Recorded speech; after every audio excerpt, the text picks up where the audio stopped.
Hello, my dear student of Standard 8. Welcome to you once again. And today we are going to start our chapter number 3, Nationalism in India. Okay, so this is the part 1. This is the big chapter, so I am going to cover it into the 4 parts. Okay, so without any delay, let's get started. Okay, so here is your starting of the chapter, Nationalism. First of all हमको nationalism का meaning समझना होगा and that is written in the very first line. Okay, so here ready everyone. So let's begin. Okay, nationalism means a feeling of pride, belongingness towards one nation. It's also a willingness to sacrifice everything one for the nation if the need arises. Okay, तो ये लोग क्या कह रहे हैं कि nationalism का मतलब होता है हमको अपने देश पे गर्व है, हम अपने देश पे प्राइड महसूस करते हैं, गर्व महसूस करते हैं, हम इसको अपने आप से जुड़ा हुआ मानते हैं. अगर ज़रूरत पड़े तो हम अपने देश के लिए सब कुछ देने के लिए तैयार हैं और ज़रूरत पड़े तो जान देने के लिए भी तैयार हैं. ये जो देश के प्रति जो देशभक्ति होती है ना, इसको हम लोग नेशनलिज्म कहेंगे. ओके, आई थिंक कुछ गड़बड़ हो गई. So the factor responsible for the rise of the nationalism in India is notable after the revolt of 1857. और ये नेशनलिज्म इंडिया में कब शुरू हुआ? आफ्टर 1857 के रिवॉल्ट के बाद. The modern concept of the nationalism originated in Europe. तो इनिशियली ये जो नेशनलिज्म था यूरोपियन कंट्रीज में शुरू हुआ था. Various factors like renaissance and reformation, the American and the French revolution, unification of Italy and Germany etcetera played an important role in the propagation of the nationalism in Europe. So ये renaissance यानी पूरा जो उनमें परिवर्तन आया था, जो उनके अंदर रिफॉर्म्स आए थे, जो उनके अंदर बदलाव आए थे, और ये जो American revolution, French revolution, unification of Italy and Germany, यहाँ से नेशनलिज्म की शुरुआत होती है. एंड फ्रेंड्स, अनफॉर्चुनेटली ये जो 4 टॉपिक हैं, American independence, American revolution, French revolution, फिर ये इटली और जर्मनी का यूनिफिकेशन, ये हमारे सिलेबस का पार्ट है ही नहीं. Earlier it was there in the 9th book, but अब नहीं है. आई डोंट नो क्यों नहीं है, बट ये स्टूडेंट्स के लिए होना चाहिए. बट समहाउ आप लोग there are lots of content and videos are available on the YouTube. Okay, well I am also planning कि जैसे ही मेरा ये गुजरात बोर्ड का सारा ख़त्म हो जाता है, then I will switch for the CBSE and at the time you can watch it also. So यहाँ से शुरू होता है. The British rule in India, नीचे से third line, the British rule in India help Indians to gather the knowledge of the things happening around the world and change in the political and social, religious, economic views. So Britishers के time पे हमने देखा कि हमारे यहाँ पर newspaper का system शुरू हो चुका था. तो दुनिया में क्या चल रहा है, क्या वो सब हमको पता चलता था बाय रीडिंग द न्यूज़पेपर, है ना. आई थिंक आप लोगों को भी न्यूज़पेपर पढ़ना चाहिए ताकि आपको पता चले कि दुनिया में अभी करंटली क्या क्या सिनारियो चल रहे हैं. Okay, various factors foster the modern nationalism arose in India. ये सब चीज़ें कहीं ना कहीं जाकर इंडिया के अंदर नेशनलिज्म की फीलिंग शुरू करती हैं. The education of the intellectual felt the need of the self rule in our country and this thought gradually spread far and wide in the Nations. फिर कहीं ना कहीं जो पढ़े लिखे लोग थे, जो बुद्धिजीवी थे, जो मतलब बुद्धिमान लोग थे, इनको ऐसा फील हुआ कि ऐसा मतलब महसूस हुआ कि अपने कंट्री में क्यों कोई दूसरा कंट्री का आके रूल कर रहा है. बेसिकली हमारे कंट्री पे हमारा ही रूल होना चाहिए.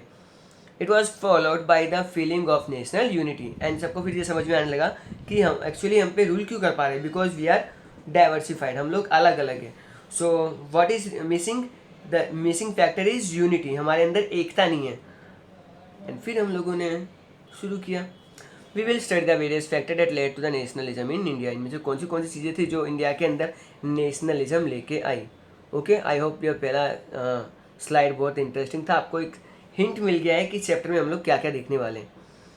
Of course the first topic is the political reasons. Okay, so political reasons done. Before the British rule our country lack political unity. तो कोई पॉलिटिकल यूनिटी नहीं थी, सारे राजा महाराजा आपस में लड़ते ही रहते थे. देखो आगे, India was divided into big and small princely state. The Britishers defeat many king and established direct direct और indirect rule all over the India. तो हमारे जो राजा महाराजा थे वो क्या है, उनको बस एक ही काम धंधा था, आपस में लड़ते झगड़ते रहने का, और इसका ब्रिटिशर्स ने जम के फ़ायदा उठाया।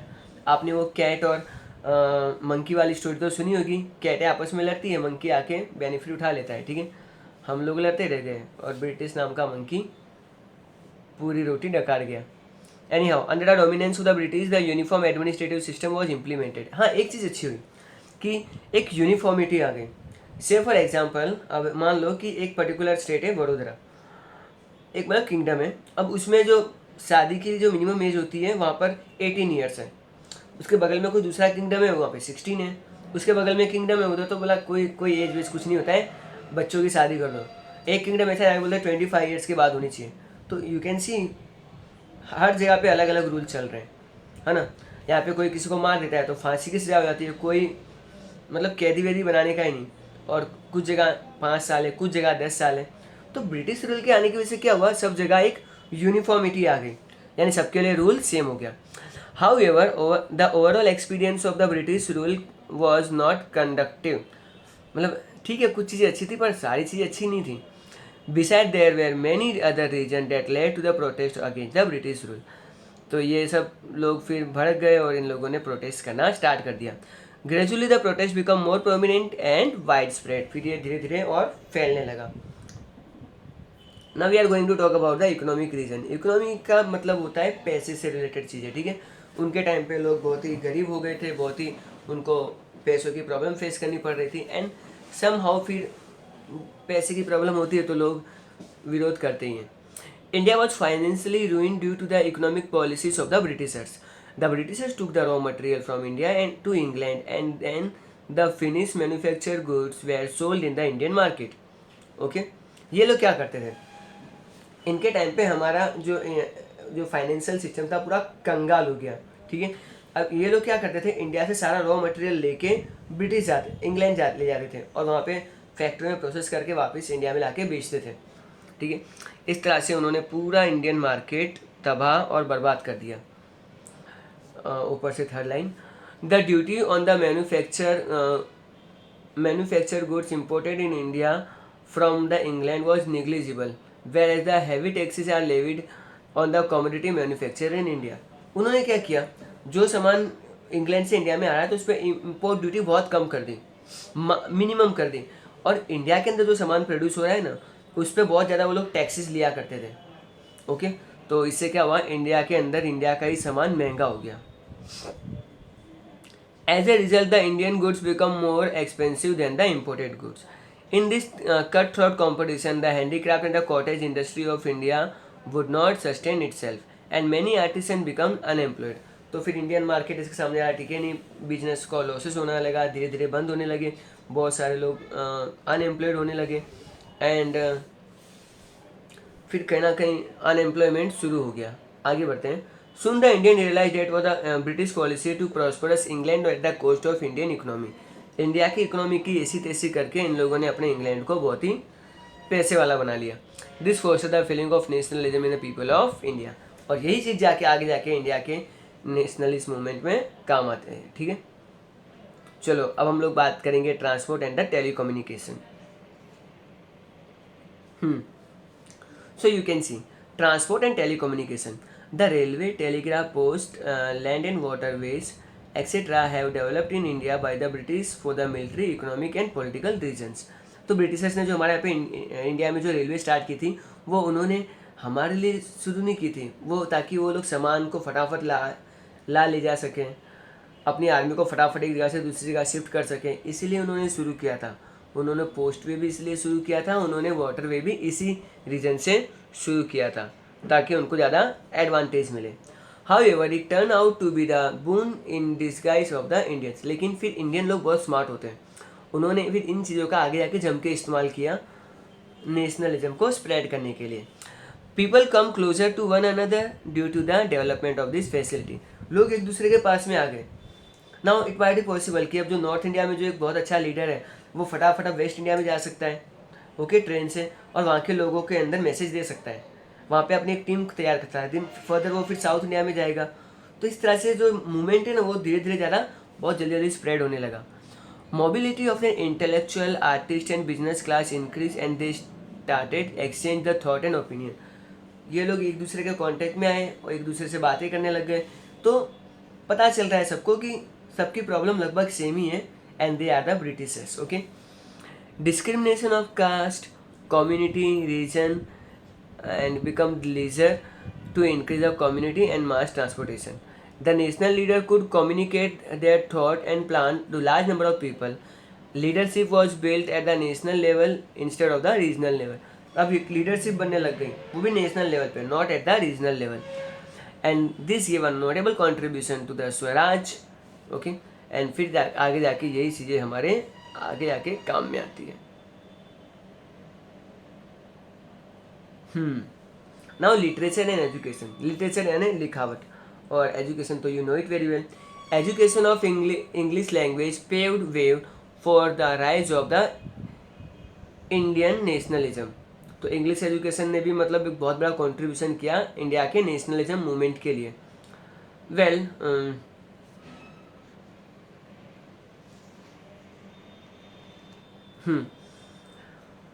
second line, most of the literature of the world was available in English. The people of our country learned English language and become familiar with the recent trend in the world. तो English education अब हम लोगों ने लेनी शुरू कर दी. English language अब हमको समझ में आने लग गई, और जैसे ये चीज़ें हमारी क्लियर होने लगी तो हम लोगों ने क्या किया, दुनिया में क्या चल रहा है, कहाँ पर ब्रिटिशर्स के क्या टैक्टिक्स है, वो सब हमको धीरे धीरे समझ में आने लग गया. ओके. एंड इससे हम लोग थोड़ा और अवेयर होने लगे.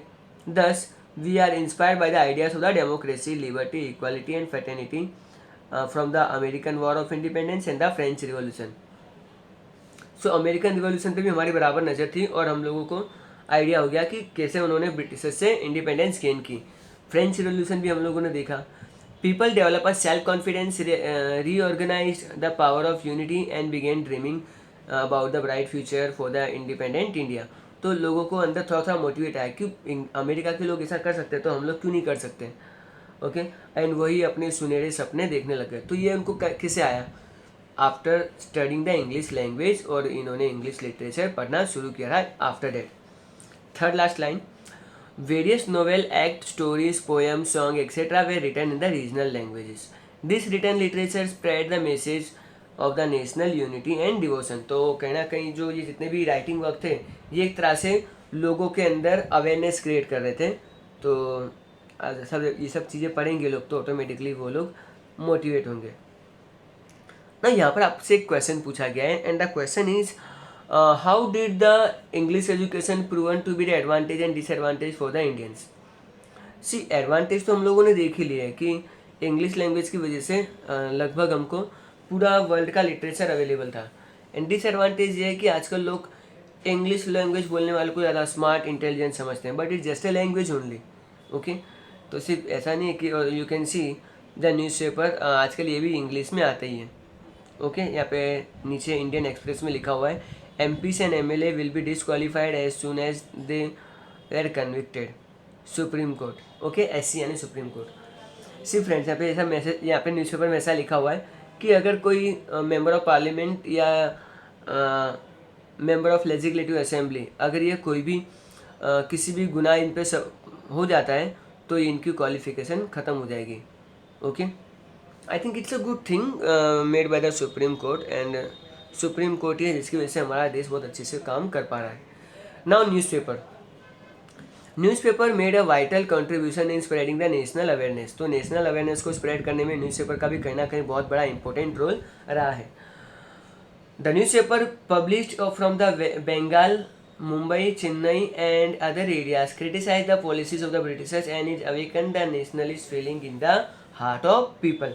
तो इन सभी न्यूज़पेपरों ने क्या किया, ये जितने भी शहरों में बंगाल, मुंबई एंड चेन्नई, इन लोगों ने ब्रिटिशर्स की पूरी मतलब चमड़ी उधेड़ दी, मतलब एक तरह से उनकी पूरी पोल खोल दी.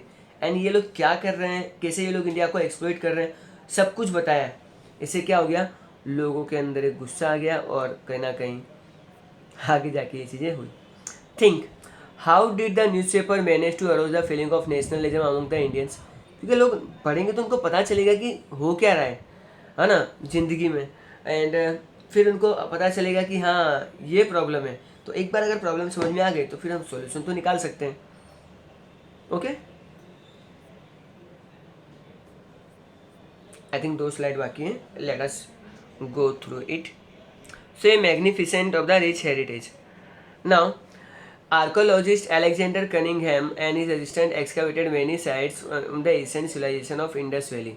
तो ये कुछ साइट्स हैं जहाँ से हमारे एशियन सिविलाइजेशन फॉर्म हुई और उनको पता चला कि यहाँ पे सदियों से लोग रहते आए हैं और वो पहले एक थे.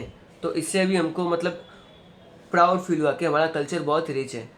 दे discover many archaeological remain depicting the rich heritage of India. तो ज़मीन में से बहुत सारी चीज़ें मिली जो जो बताती है कि इंडिया का कल्चर कितना रिच है. Indian archaeologist like Rai Bahadur, Dayaram Sahni and Madhu Swarup Bhatt and Rakhal Das Banerjee continue their excavation to unearth the remains of the majestic civilisation. तो ये जितने भी मैंने नाम बोले ये सब लोग ज़मीन के अंदर से खुदाई कर रहे हैं और जो पुरानी चीज़ें होती हैं, पुराने मटके हो गए, पुराने खिलौने हो गए, पुराने घर हो गए, ये सब लोग उनको ज़मीन में से निकाल रहे हैं. एंड कहीं ना कहीं हम लोगों को प्राउड फील हुआ है कि इतने साल 5-4 साल पहले भी हम लोग ये इस तरह से रहते थे. The scholar from the west collaboration with the Indian scholar try to find out the lot of Indian culture and heritage. मगर जो स्कॉलर्स थे वो लोग कल्चर के बारे में ज़्यादा स्टडी कर रहे थे. यहाँ पे इंग्लैंड के स्कॉलर, इंडिया के स्कॉलर सब मिलकर काम कर रहे हैं. Ancient Indian books and medical science, astrophysics, diplomacy, spiritual and translated into English and become known to the people of India and the world. तो यही सब चीज़ें हैं ना, इन लोगों ने क्या किया, जितनी भी बुक्स थी उनको इंग्लिश लैंग्वेज में चेंज कर दिया. अभी आप लोग देखो कि भगवत गीता जो थी वो ओरिजिनली संस्कृत लैंग्वेज में लिखी गई थी. एंड इसके बाद क्या हुआ, उसको हिंदी में कन्वर्ट किया गया. अब तो गुजराती में अवेलेबल है. फिर उसको अरबी लोगों ने उसको अरब लैंग्वेज में ट्रांसलेट किया, उर्दू में भी अवेलेबल है. यू विल फाइंड कि इंग्लिश में भी अवेलेबल इन ब्रिटिशर्स ने कर दी. एंड अभी रिसेंटली हम लोगों ने देखा कि उसको चाइनीज़ में भी चेंज कर दिया गया है और चाइनीज़ लैंग्वेज में भी आपको भगवत गीता देखने को मिलती है. इवन स्पेनिश में भी अवेलेबल है. सो अल्टीमेटली देखो ना, तो सारे कल्चरों ने क्या किया है, हिंदू रिलीजन को ही कॉपी किया है. And that is why as a Hindu we are feel very proud. Okay, but remember we should also respect the other religion also. कभी किसी के रिलीजियस सेंटिमेंट्स को हमें हर्ट नहीं करना है. ओके, सो नीचे से second last line. The detail research on the literary and the cultural heritage of India foster the feeling of pride and nationalism. तो कहीं ना कहीं ये सब चीज़ें आके हमारे लिए प्राइड का मोमेंट बनती हैं और हमको गर्व करने का एक मौका देती है. Now moving towards the last slide. I think हम लोगों ने ये पैराग्राफ कर लिया है. Now only things to know. ठीक है, थिंग्स टू नो में क्या लिखा हुआ है. Well, western scholar such as the Max Muller, Wilson, Fergusson, Friedrich स्क्विंग, Franz Bopp, other Indian scholar like Rajendra Lal Mitra, Ramakrishna G Bhandarkar, Hariprasad Shastri etcetera. You might be thinking कि मैं इतना आराम से क्यों पढ़ रहा हूँ, क्योंकि ये थोड़े से नाम थोड़े अटपटे से हैं. पहले तो ब्रिटिशर्स के नाम थे और आई डोंट वांट कि मैं किसी के नाम गलत प्रोनाउंस करूँ, बट अगर मुँह से निकल गए हों तो I am sorry for that. wrote various articles and their writing made people realize the significance of the Vedas, Upanishad, Ramayana, Mahabharata, Bhagavad Gita and the Smriti Puran. So friends, ये जितने भी स्कॉलर्स हैं ना, इन लोगों ने क्या किया, इन लोगों ने हमारे सारे जो धर्म ग्रंथ हैं उसको इंग्लिश लैंग्वेज में ट्रांसलेट कर दिया. इन लोगों ने ये लोगों को यही बताया कि हमको इन सब चीज़ों का स्टडी करना चाहिए. वेदास में तो बहुत अच्छी अच्छी बातें लिखी हुई हैं, उपनिषद. एंड आई मस्ट से हर हिंदुस्तानी को, इंडियंस को रामायण और महाभारत का नॉलेज तो होना ही चाहिए. एक काम करते हैं ना हम लोग, हमारी इंडियन गवर्नमेंट को बोलते हैं कि स्टैंडर्ड 9th में रामायण रखें और स्टैंडर्ड 10th में महाभारत कर दें, है ना. एटलीस्ट बच्चों मतलब अगर ये पढ़ेंगे, और मैं तो बोलता हूँ कि सेम बुक होनी चाहिए. If I talk about state level, okay, अगर इंग्लिश है तो इंग्लिश लैंग्वेज में रखो, हिंदी है तो हिंदी लैंग्वेज में कर दो और गुजराती है तो गुजराती में कर दो. पर एटलीस्ट हमारे इंडिया के लोगों को समझ में आएगा कि ये इतने इम्पोर्टेंट क्यों है. वरना सीरियल वीरियल तो कोई देखता नहीं है. भगवत गीता आपको ये तो कुछ बाहर के जो यूनिवर्सिटीज है उसमें उसे पढ़ाया जाता है, ओके। एंड लोग अब स्पिरिचुअल हो रहे हैं, लोग हमारे रीति रिवाज अपना रहे हैं और हम उनका कल्चर फॉलो कर रहे हैं, ठीक है, जो सही नहीं है। अब माहौल बन रहा है, लोग एक हो रहे हैं, लेकिन अब एक और ऐसी ऑर्गेनाइजेशन चाहिए जो सबको बांध के रखे। एंड वो हुआ 1885 में। 1885 में क्या हुआ था? 1885 में कांग्रेस पार्टी, आज की जो राहुल गांधी वाली है, वो कांग्रेस पार्टी फॉर्म्ड होती है, ओके। किसने फॉर्म की, कब फॉर्म्ड हुई, कहाँ फॉर्म्ड हुई, that all will be the going to be the part of the second session, okay. तो जो सेकेंड पार्ट होगा हम लोग उसमें वो सब डिस्कस करेंगे। So basically this is the part 1। I hope आपको ये सेशन इंटरेस्टिंग लगा होगा। So keep learning, keep watching, bye everyone.